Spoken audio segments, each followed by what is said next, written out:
award-winning author, Paty Jager, is never at a loss for story ideas and characters in her head. Her rural life in Central and Eastern Oregon, and interest in local history and the world around her, keeps the mystery and romance ideas flowing. She not only writes the Western lifestyle, she lives it. She's a member of 5 writing organizations and is an author with Windtree Press and Author Property. I cross and I.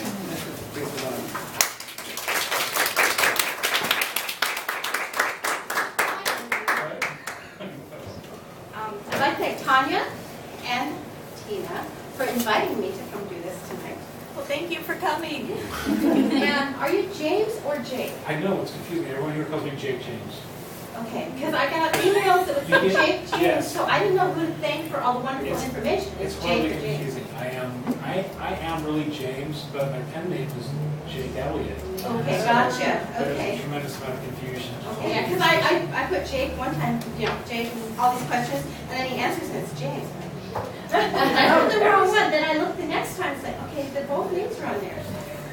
Okay, thank you. And then thank you Primrose and Tumbleweeds for having this event here tonight. Me. Well, y'all heard I live in Central and Eastern Oregon. I grew up over in the northeast corner. I love rural life. If it was up to me, you would never see me in a place like this. But I have to promote my books, so I have to get out there and talk to people and let everybody know that I have books and that I am here. And that I have stories that I like to write. The reason I write stories is to entertain and educate. Those are my 2 mantras for when I write a story. I always write fiction, but I always make sure that my research has some kind, 2 or 3, 4, 6, depends, little tidbits of hopefully educational information that somebody goes, wow, I didn't know that, that's mixed into it. So that you come away from the story having learned a little bit of something while you had your fun reading the story. The story that I'm going to talk about tonight and tell you about is Laying Claim. It's a story that's set in Alaska. All my other books have been set in Oregon, with the exception of a little trip into Washington and back. The reason I did this was because I have children who are in the military who live in Alaska. So I've made many trips up there, and I found it very interesting. I found a lot of things that were unusual, a lot of things that caught my attention. My first trip to Ketchikan, I went to the red light district, which no longer is a red light district. I was very disappointed. But I read a lot of great history about it, and I went into their bookstore and I came out with an armload of books on the Alaska history and all that stuff. And I just fell in love with the whole frontier idea, which that's kind of why I write the westerns that I write. I love that frontier, the people going to some place they've never been before, and starting all over, and having that Wild West mentality type of thing, where you can, women could do more than they could anywhere else. And it's just, I really like that idea. So, when I was writing my other 5 books that are the start of this series, they were all set around Baker City and Sumter with 5 brothers. And my readers kept saying they wanted more, they wanted more, they wanted more. Well, I happened to the last book in that series, the hero that's in this one, is the brother to the heroine in the very first book in the Halsey series. And I set it 10 years later, and now he's up in Alaska looking for gold. So, yay, there's where my books takes off, is up in Alaska. So this book is set in the Skagway and White Pass, Yukon area. Because there were little tidbits that I picked up along the way that I thought were really interesting. And one of them had to do with a character named Soapy Smith. He was a con artist that was actually in the Black Hills of South Dakota. And when he heard about the big gold rush going on up in the Yukon, he had to get up there and make some money off of the people that were going up to get gold. And so he went up there and did a bunch of cons on the people in Skagway. He never made it over the pass because the Mounties, Royal Canadian Mounties were at the top, and they wouldn't let him by because they knew he was a con man, and they didn't want him in Canada. So that he couldn't get past there. So he stayed in Skagway, and he ran a whole bunch of cons on all the people that came through.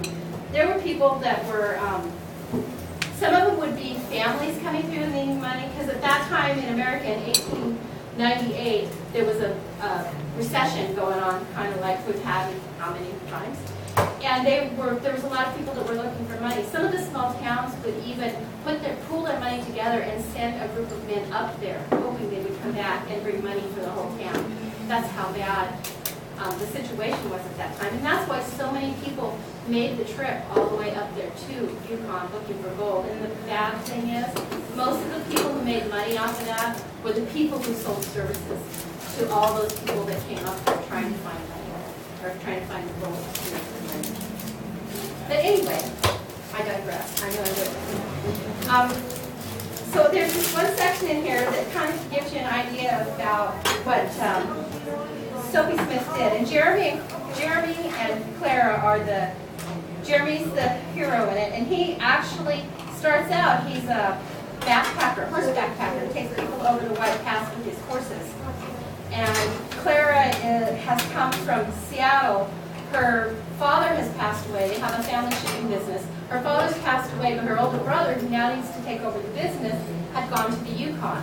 And so she's come up there. She would rather take over the business, but they say they need to have a man. So she's come up to the Yukon to find her brother to bring him back to run the family business. So her mother and her younger siblings have a means of living. So that's why she's up there. And so she's trying to find someone to take her over. She wants to go over to Chilkoot. And I don't know if you guys know the difference.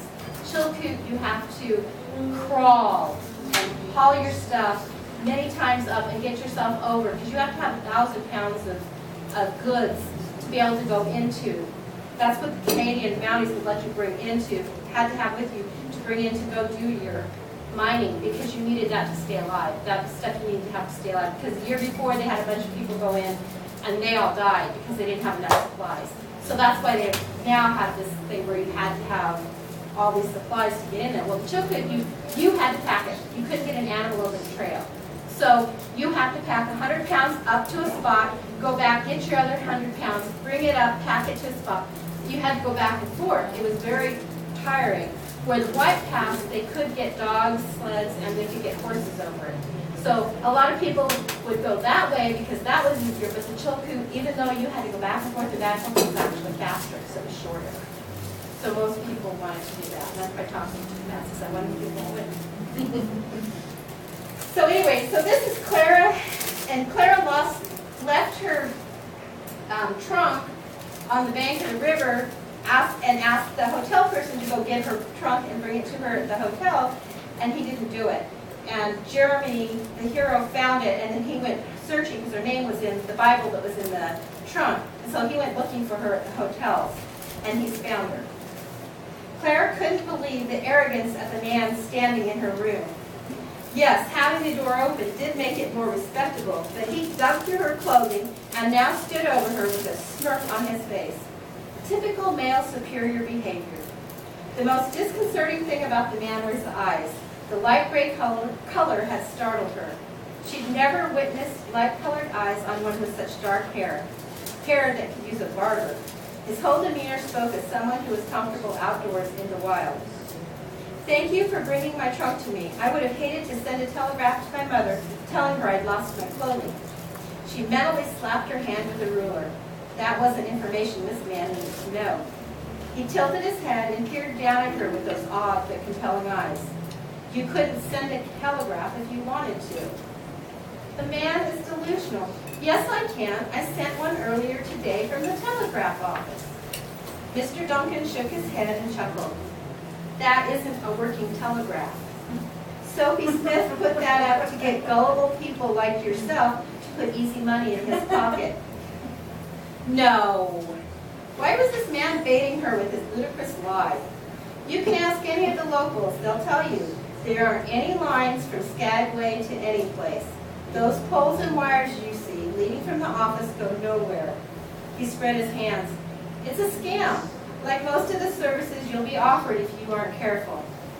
Clara didn't want to think she'd been duped so soon or so easily, but if he spoke the truth, the widow would be able to set her straight. She walked over to her coat hanging by the door and slid her hand into the pocket containing her pocketbook. This man deserves something for his trouble. Jeremy Duncan, what are you doing in my room? A deep feminine voice boomed from the hallway. A robust woman with fiery red hair, dressed in men's clothing resembling the wardrobe Clara had found strung about the room, stepped into the door. Through the door. I returned a missing item to your roommate. My what? The woman took another step in and scanned the room. Her gaze rested on the clothes folded on her bed, then the trunk, and last she peered at Clara. I'm Clara Bixby. This was the only bed available when I arrived this afternoon. Clara stepped forward, extending her hand. The other woman grasped her hand and squeezed so hard tears burned in Clara's eyes. Pleased to meet you. I'm Belle Iderly. Belle scowled up at Mr. Duncan. What are you doing standing there gawking? Say your goodbyes. I want to hear all about the happenings down yonder. Clara held back a snicker at the man's embarrassment. She held out a silver dollar. Thank you for retrieving my trunk. The man stared down at the money in her hand, then those unsettling eyes stared into hers. Miss, I didn't do it for the money. It was the right thing to do. He stepped into the hall and disappeared. Clara stared at the open door. He was a most contradictory man. She thought only her brother was that way. It appeared she had a lot to learn about men besides the fact that they liked to boss women. So as you can see, Sophie Smith set up a fake telegraph office in Skagway, and he made a lot of money off of it. Because people would leave home, and they'd get on their boats, they'd show up at Skagway, they wanted to tell their loved ones that they'd made it, so they'd go spend their $5 to get a telegraph sent that went nowhere.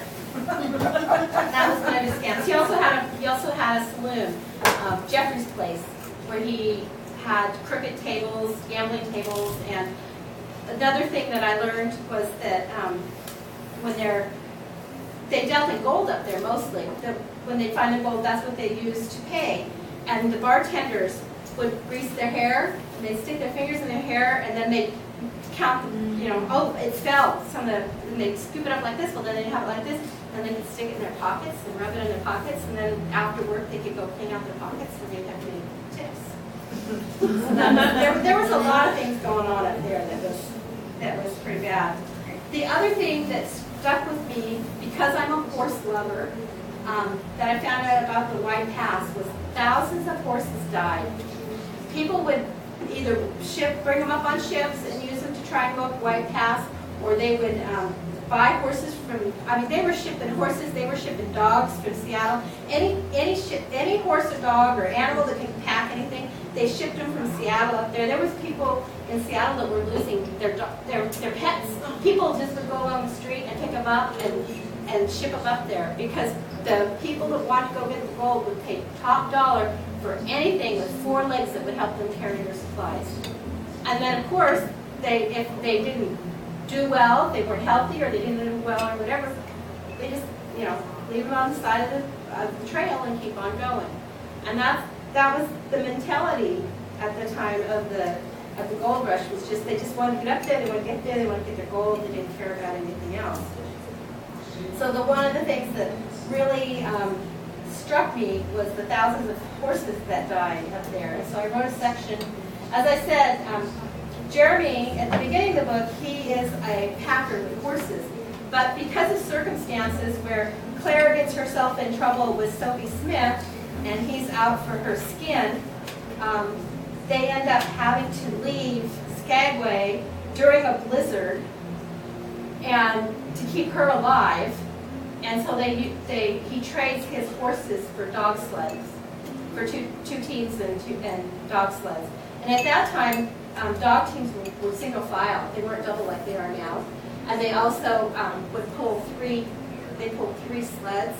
Each one would be a little bit, there'd be the big one and then a medium one and a smaller one at the back. And that's how they put their goods up there, was on the sleds. They had a certain amount of, I can't remember, I have it written down, pounds that were in each one, had to be just right. And the sleds were only like this wide because the trail was really narrow. So they had to have the narrow sleds to fit on the trails. So anyway, they take off, and they're on this trail, and the guy that he trades the horses for the dog teams, he gets him to go along the first day because they're trying to hide Clara. So she's down under a tarp on one of them, so nobody sees her when they're leaving Skagway and going by one of the other. It's not really an outpost, but it's like a little tent city where they could stop if they were packing it themselves and had to haul the 100 pounds and leave them, cash them, and go back and get the other 100 pounds. There were stations all along the way where there was people that would sell coffee and whatever they needed, and sometimes they would charge them to watch their stuff for them. I mean, like I said, the people that were up there making the most money were the people that were giving the services, more so than the people that were. There was a few that really hit it rich. But this is the scene that I wrote that tells about the horses. The remainder of the day was spent slowly climbing up and up, traveling in and out of canyons. At one perilous spot, she noticed Jeremy stopped and placed his hat against his chest as if praying. She caught up to him. "What are you doing?" He started before turning his gaze on her. His gray eyes held sorrow. "I lost one of my best horses here last fall. Damn greenhorn pushed him too fast and he fell." He swept his hat toward the gully. "Under all this snow are thousands of horse carcasses. I only lost 2 to this trail, but there are men who beat an animal until it can no longer walk and then keep on going until it collapses. Or they push the animal past its comfort and it makes a misstep and falls over the side." Bitterness laced his words. He swiped a hand over his face as if trying to wipe away the memory. "I've seen men crawl over a horse that fell in the trail, and rather than stop and put the animal out of its misery, the greedy men follow and keep crawling over it till the animal is dead and falling to pieces." Bile rose in Clara's throat. Her stomach pitched and she pivoted to face the mountainside rather than the canyon below. Buck stopped up ahead. "It's your turn." Jeremy slapped his hat on his head and edged his way by the sleds and dogs. Clara's heart lodged in her throat, watching him navigate the narrow trail. After what felt like hours of switchback trails, they stopped. Clara accepted the water canteen Jeremy handed her and followed his hand as he pointed. A waterfall had frozen. The clear eyes shone in the sunshine like a huge diamond. "It's beautiful. It's a real sight to see in the summer when the water's running." Jeremy waved back down the trail. "We've crossed the river 3 times, and we'll one more before we stop at Fort for the night." "I haven't seen water." Clara thought back to the trip and couldn't remember anything that resembled a river. "They are all frozen and covered with snow." He nodded in the direction Buck was moving with the dogs. In the interior, in the spring after the thaw, most of the gold seekers float the river to their destinations. We'll travel on the frozen rivers with the dogs. They traveled 3 more hours in the gray of dusk before she spotted mounds of snow the size of haystacks with stovepipes sticking out of them in packed snow. A man walked out of a mound and waved. Buck was walking beside her. "What is this?" she asked. "Ford. There's tents under those humps of snow. This is one of the main stops on the trail."